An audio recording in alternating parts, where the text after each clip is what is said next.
패션쇼는 패션쇼를 딱 하면은 비평을 막 하잖아요. 해외에서도 캠페인 이미지나 이런 걸 보고서 비평하는 데는 많이 보진 못한 것 같긴 하네요. 패션쇼가 있으면 패션쇼 얘기를 하는데 그게 없으니까 이제 뭐 할 얘기가 없을까. 그쵸. 일단 어쨌든 패션이라는 거는 시즌의 이미지를 보여주는 비즈니스잖아요. 그렇기 때문에 그냥 뭐 옷 놓고 에티스가 이렇게 나왔다. 이제 여기서 좀 벗어나려면 이번 시즌에 이분들이 이런 걸 하는구나. 를 얘기해야 되는데 패션쇼라는 좀 더 구체화된 게 있는 분들도 있지만 없는 분들이 많으니까 그러면 이제 광고 캠페인 밖에 볼 게 없죠. 할 수 있는 게 그래가지고 패션쇼를 쓰면 그럼 또 어디서 해야 될 것인가 또 그런 문제도 있잖아요. 지금 우리나라 브랜드들이 맞아요. 파리에 가거나 뭐 이럴 수 있으면 괜찮은데 그렇다고 서울 컬렉션? 그것도 몇 분 참가하시는 분들이 있긴 한데 좀 애매한 상황인 것 같아요. 맞아요. 효과가 떨어지죠. 그래서 약간 제가 하고자 하는 말은 그런 차이 때문에 뭔가 해외에서 런웨이에 대해서만 비평하고 막 그런 것과 한국 시장을 동일선상에 놓기는 좀 어렵지 않나 이런 생각입니다. 제 주변에서는 막 패션쇼가 없어도 되는 세상이라고 얘기했지만 그걸 또 무시하지 못하겠군요. 저도 약간 이제 그렇게 생각을 해요. 패션쇼라는 방식이 지금 유효한가에 대해서 약간 의문이 있긴 하거든요. 1940년대, 50년대랑 똑같잖아요. 런웨이를 줄줄줄 걸어가는 거. 코로나 시대에 잠깐 동안 이제 그걸 못하니까 막 영화를 찍기도 하고 이미지로 보여주고 막 이런 것들이 나오긴 했었는데 돌아왔잖아요. 근데 바이어가 거기에 앉아가지고 보고 주문을 하는 시대가 아니잖아요. 패션쇼도 좀 이노베이션이 필요한 시점이고 광고 캠페인 같은 것도 막 늘어나고 있잖아요. 요즘에는 막 프라다에서 막 영화도 만들고 입세모랭가는 영화사 차리고 막 이러고 있잖아요. 그러니까 그쪽에서도 뭔가 다른 걸 찾고 있지 않을까 싶긴 해요. 많이 결합돼가지고 예를 들어서 단편 영화를 보여주는데 미우미가 이번에 그런 거 했더라고요. 거기 나온 사람이 다 미우미를 입고 있어요. 그런 식으로 옷을 보여주는 그러면서 자기네 이미지를 강화하거나 뭐 이런 것들이 좀 더 커지지 않을까. 지금 패션 위크라는 건 사실 되게 비효율적이고 비경제적인 저기 그 사람들이 왜 거기 모여있지? 이런 생각도 많이 들고 맞아요. LVMH가 그냥 혼자 해도 되잖아요. 사실 맞아요. 자기네 브랜드 갖다 놓고 그냥 어디 아무도 모르는 곳에서 이렇게 해도 상관이 없는 시대인데 굳이 파리에 모이고 막 굳이 런던에 모이고 변화가 있긴 있지 않을까 싶어요. 너무 보수적이지 않나 뭐 싶기도 하고. 네. 그 전통을 로맨틱하게 생각하는 것들 네, 아직 그런 남아있는 것 같은데 막 이렇게 셀러브리티 앞에 앉아 있고 그런 이제 패션쇼라는 약간 그들만의 그거 있잖아요. 요즘에 다 중계도 되고 예전에 아예 보기도 힘들었는데 요새는 생중계되는 세상이고 좀 다른 걸 해도 되지 않을까. 그런 걸 이제 누군가 치고 나가서 질서가 바뀔 수 있을 텐데 워낙 돈이 또 많이 드는 사업이라 쉽게 움직이기가 쉽지 않고 파리 컬렉션이나 이런 것도 관광상품이니까 그 시나 이런 데서 이렇게 쏟는 관심이나 이런 것도 크기도 하고 누군가 이렇게 좀 치고 나갔으면 재밌겠다는 생각을 하거든요. 왜 그거를 활용을 안 하실까. 사람들 모이고 사진 찍으러 많이 오니까 뭐 젊은 디자이너 이런 분들은 앞에서 난장 한번 치면서 늦은 것 같아요. 이미 이제 사람도 안 보이더라고요. 이번에 아조바이 아조를 갔었는데 저는 몇 년 구경 가면서 좀 아깝다 생각했었거든요. 그 한참 코스프레 막 그런 거 할 때 같은 하라주쿠 같은 시기가 있었죠. 그렇죠. 코로나 좀 전 막 이럴 때 이렇게. 근데 막상 그때는 모두 욕했어요. 그쵸. 패션 병신들만 모였다고 막 이렇게. 근데 너무 패션 저는 아무도 안 보고 보면 젊은 사람들이 다 옷차림 입고 와가지고 앞에서 막 왔다 갔다 하면서 사진이나 찍고 또 스트리트 사진 찍는 분들 와가지고 뭐 찍고 막 이런 요거라도 의미가 있다. 그렇죠, 맞아요. 그렇게 생각을 한 적이 있었거든요. 요게 어디냐 이렇게 뭔가 이게 차려입고 갈 곳이 있다는 게 그런 이벤트가 있다는 게 좀 중요하다고 생각하거든요. 그러네요. 이렇게 차려입고 어딘가 딱 가가지고 누군가 이렇게 보여주는 자리를 겪다 보면 패션에 대한 생각이라든가 뭐 이렇게 옷을 입는 익숙함 뭐 이런 게 좀 아까워요. 사실 가보면 아무도 패션쇼는 관심도 없어요. 앞에서 막 연예인 찍는 분들이 우르르 와 있고 뭐 그런 게 있죠. 그런 거죠. 그러면 여기서 약간 연결되는 질문인데 패션 비평이랑 디자인이랑 상관관계가 어떻다고 생각하는지가 좀 궁금하거든요. 조민님부터 한번 혹시 생각나는 게 있는지. 비평이 디자인에 영향을 주고 디자인도 비평에 영향을 주는 거에 대해서. 저는 일단 뭐 미치기야 미치겠지만 뭔가 과거에 비해서 그 상관관계는 좀 어느 정도 줄지 않았나 이런 생각이 들고요. 비평가의 의견이 중요하다기보단 뭐 SNS로 다 실시간 댓글 달리고 여론이 아예 바로 보이잖아요. 그런 것들이 영향이 더 크지 않을까 이런 생각이 듭니다. 근데 뭐 물론 그런 대중들의 의견을 좀 만드는데 일조하는 데에는 아마 비평가들의 의견이 좀 더 크긴 하겠죠. 아까 얘기하신 것처럼 그 패션쇼 앞에 그 코스프레 하고 오는 사람들도 많았어요. 그러니까 이제 난장판이 나긴 했었는데 거기서 막 악플 달리고 막 그랬는데 댓글 다는 사람들은 별 생각 없이 그냥 병신들 뭐 이렇게 하고 마는 거잖아요. 그렇죠. 비평가들의 의미 있는 얘기를 거기서 또 그거가 유의미할 수 있게 얘기를 잘 해줬으면 어떤가 이런 생각을 또 얘기하시는 걸 들으면 갑자기 그런 생각 드는데 그런 것도 사실은 좀 긍정적인 영향일 수 있는 거잖아요. 아닌가요? 아니 뭐 하긴 했었는데. 아 하셨군요 심지어. 뭐 목소리 작았군요. 목소리 작았고 혼자 이렇게 했으니까 그런 거죠. 뭐. 어떻게 생각하세요? 디자인과 비평의 관계. 정말 뭐랄까 비평을 해서 디자이너가 더 좋은 걸 만들고 더 좋은 걸 만들어서 비평가가 또 이렇게 하고 이런 커넥션은 진짜 이상적인 거라고 생각해요. 그냥 이상일 뿐이다 지금 상황에서는. 그리고 워낙 영향을 받는 것들이 많고 비평가도 디자이너에게 호소하다기보다 어쨌든 소비자한테 하는 얘기거든요. 그렇죠. 네, 소비자가 이거를 좀 더 같이 재밌게 봤으면 좋겠다라는 게 제 목표예요. 아까 말씀드렸듯이 처음에 봤을 때는 막 욕하다가도 좀 더 보니까 재밌네 이런 경우도 많거든요. 패션에 대한 지적 수준이라고 하면 좀 그런가? 펀더멘탈 뭐라고 했지? 기반 지식 그런 게 조금만 더 늘어나면은 좀 더 재밌는 얘기를 할 수 있을 거라 생각하거든요. 그러니까 뭐 새로 나오는 게 뭐 어떻대 여기서 조금만 더 나가면 좀 더 패션을 재밌게 보고 결국은 패션에 대한 글의 목적은 좀 더 재밌게 하잖아요. 재밌게 살자잖아요. 그러니까 그런 거를 좀 많이 하는 게 좋다고 생각해요. 그런 걸 보고 패션 디자이너가 내놓은 상품의 뭐 구매라든가 이런 거에 영향을 조금 미칠 테니까 이렇게 크게 순환되는 거지 직접적으로 뭐 예전에 그 막 되게 권위적인 에디터의 시대에는 막 뭐라고 한마디 하면 디자이너가 막 영향 크게 받고 다큐멘터리 같은 거 보면 나오잖아요. 그쵸.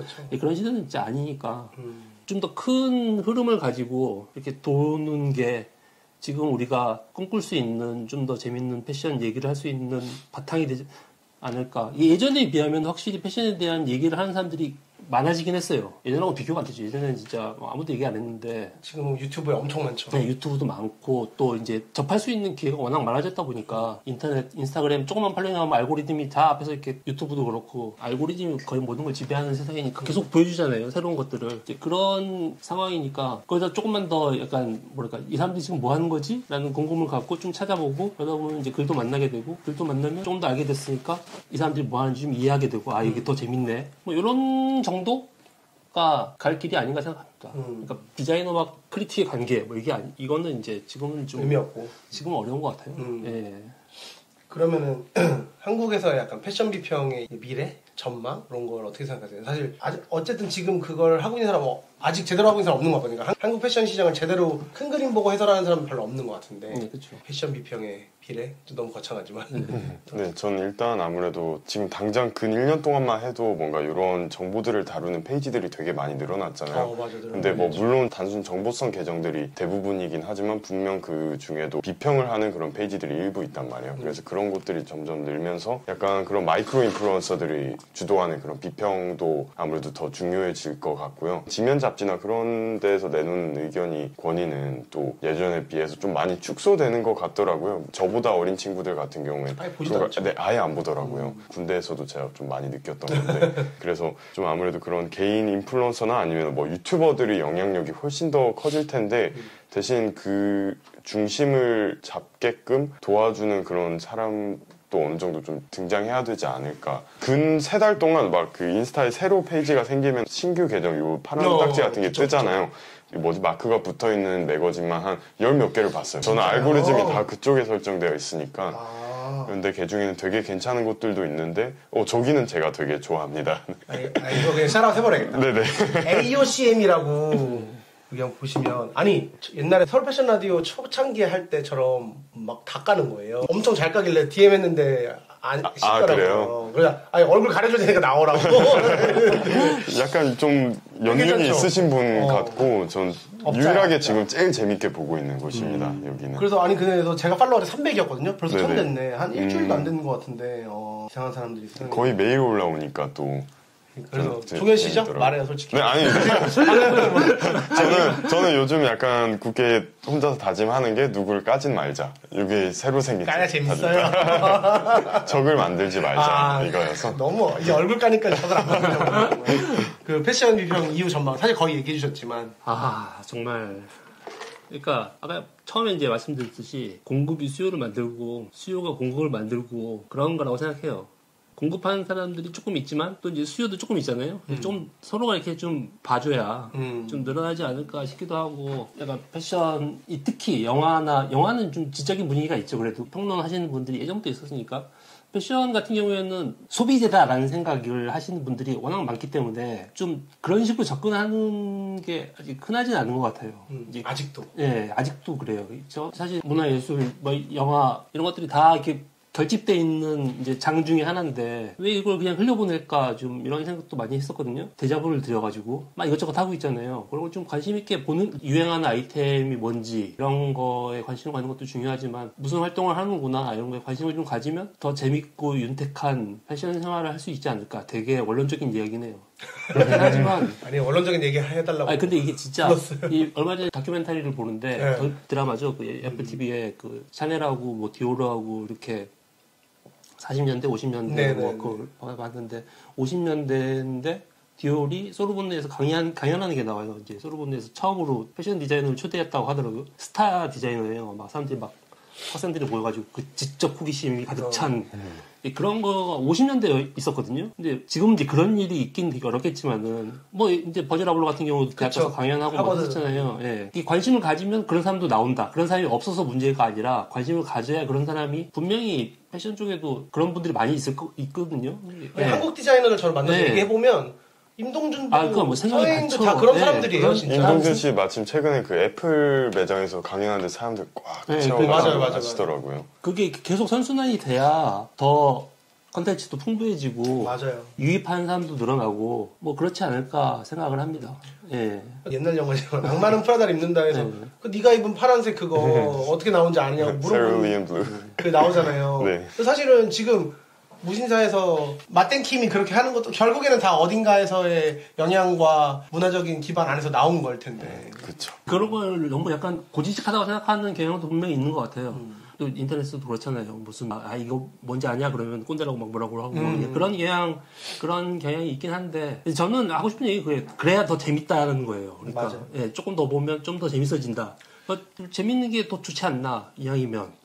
패션 꼰대 TV 하나 만들어서 PD님이랑 이성우 형이랑 저랑 다 껴가지고 이래라 저래라. 그렇습니다. 그러면은 근데 생각보다 또 저번 얘기랑 또 다른 얘기가 나오고 네 그래서 서구 형 말이 길다는 걸 다시 한번 또 느끼게 되면서 아니 꽤 말 길어 PD님 말 길었는데도 짧죠. 지금 절반 했어요. 그쵸 괜찮네. 그러면 마지막으로 이제 패션 비평 맨날 얘기해보다 똑같아가지고 각자 이제 이후의 계획까지 이후의 계획. 일단 저는 사실 뭔가 인생을 살 때 되게 장기적인 계획을 세우진 않는 편이거든요. 그냥 그때그때 하고 싶은 것들 하면서 그냥 주어진 기회를 최대한 활용하는 편인데 비슷하게 앞으로도 그냥 똑같이 제 상황에 그냥 최선을 다하고 주어지는 기회에 감사하면서 뭔가 앞으로도 요 신이 발전에 좀 더 이바지할 수 있는 방향으로 하지 않을까 싶네요. 왜냐하면 저는 당장 한 뭐 2년 전만 하더라도 제가 아예 정식으로 그냥 에디터 생활을 하게 될 줄도 몰랐었고 더 길게 5년 전으로 가면 뭐 글을 쓰거나 뭐 인터뷰를 하게 될 거라고도 전혀 생각을 못했기 때문에 아마 또 뭐 5년 뒤엔 아예 다른 일을 하고 있을 수도 있겠죠. 제대를 몇 년도에 한 거예요? 제가 22년도 10월에 했습니다. 진짜 하이피스트 1년 다니셨으니까. 네네. 그리고 아직 대학도 졸업을 못 해가지고 그냥 뭔가 뭐 최대한 좋은 여건들을 만들어 놓고 최종적인 목표는 제가 지금까지 주변한테 되게 많은 그런 서포트를 받고 지원도 많이 받고 응원도 많이 받았었는데 지금까지는 제가 그거를 어린 그런 친구들한테 돌려줄 기회나 능력이 없었던 것 같은데 제가 빨리 더 노력해서 그렇게 서포트 해줄 수 있는 사람이 총선 나가요? 기호 몇 번이에요? 아니 왜 이러는 거야 지금? 제가 약간 정치인처럼 얘기하나요 혹시? 아니 너무 큰 계획 없다고 하시더니 약간 두루뭉실한 계획이죠. 아주 정치인이었습니다. 근데 기본적으로 이쪽을 좋아하는 사람들은 그런 마음이 있는 것 같아요. 이런 걸 관심 있는 새로운 제너레이션들한테 내가 또 좋은 영향을 끼치고 싶다는 욕망은 항상 있는 것 같아요. 맞습니다. 그렇죠?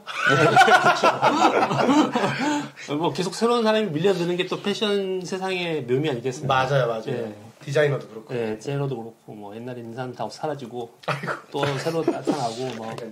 안 사라지려고 발버둥 치는 근데 전 그 연결고리들이 짝짝짝 있는 게 재밌는 것 같더라고요. 어느 나라이나 그 시내. 저도 그런 연결고리가 될 수 있다면. 네. 화요시구만. 세진님. 저는 뭐, 그렇게 딱히 다를 건 없을 것 같고, 지금 책 쓰고 있는데, 그거 올해 안에 마무리 짓고 내는 게 일단은 당면은 가장 큰 목표고. 책 이름 알려주세요.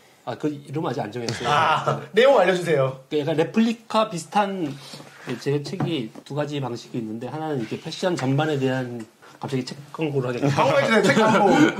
패션 전반에 대한 얘기를 하는 책이 있고 약간 좀 더 아이템 아니면 뭐 단품의 역사, 서브컬처 쪽 그러니까 옷을 입는 재미, 그러니까 패션을 보는 재미랑 옷을 입는 재미 두 개로 좀 왔다 갔다 하는 경향이 있는데 다음번에는 옷을 입는 재미에 대한 워크웨어에 대한 얘기를 지금 쓰고 있어요.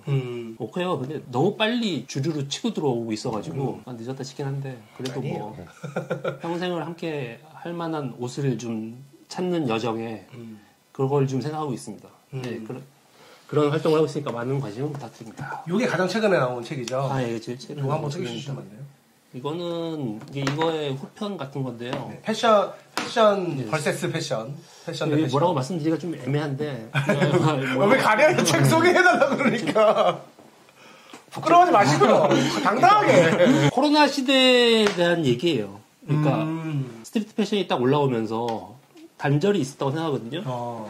10년 전에 구찌와 미켈레 때 구찌가 전혀 다르잖아요. 그쵸. 그리고 또 지금의 구찌가 또 달라졌죠. 이 사이에 무슨 일이 있었나. 그때 미국이 트럼프 시대에 접어들면서 막 개혁에 대한 성향도 사람들의 마음도 되게 커졌었고 그게 이제 패션에 약간 그때까지와 다른 세상을 만들어냈다고 생각하거든요. 그리고 패션쇼도 아까 말씀드렸듯이 패션쇼라는 것 자체가 야 이게 계속될 수 있을까 생각을 했는데 코로나 시대가 오면서 막 영상으로도 나오고 막 여러 가지 실험들이 좀 있었다. 재밌었다. 그게 이제 앞으로 우리에게 어떤 영향을 미칠까 뭐 이런 거에 대한 약간 큰 그림을 한번 가져보면 재밌지 않을까라는 생각을 담은 책입니다. 재밌겠다.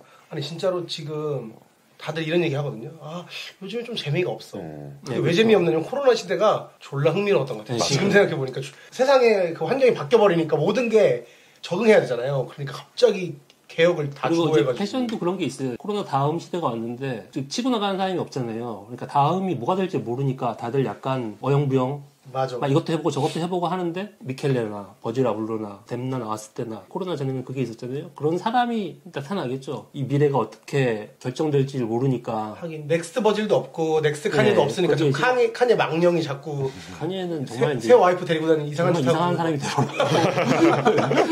버지라블로는 죽어버렸고. 네, 그러니까 그런 지금 상황에서 다들 이렇게 연장만 선택하거든요. 루비통 같은 경우에는 버지라블로 다음에 이제 퍼렐을 선택하고 구찌는 약간 이제 방향을 바꿨는데 뭐 이런 식으로 다들 이렇게 어떻게 될지 모르니까 관망을 하고 있는 것 같아요.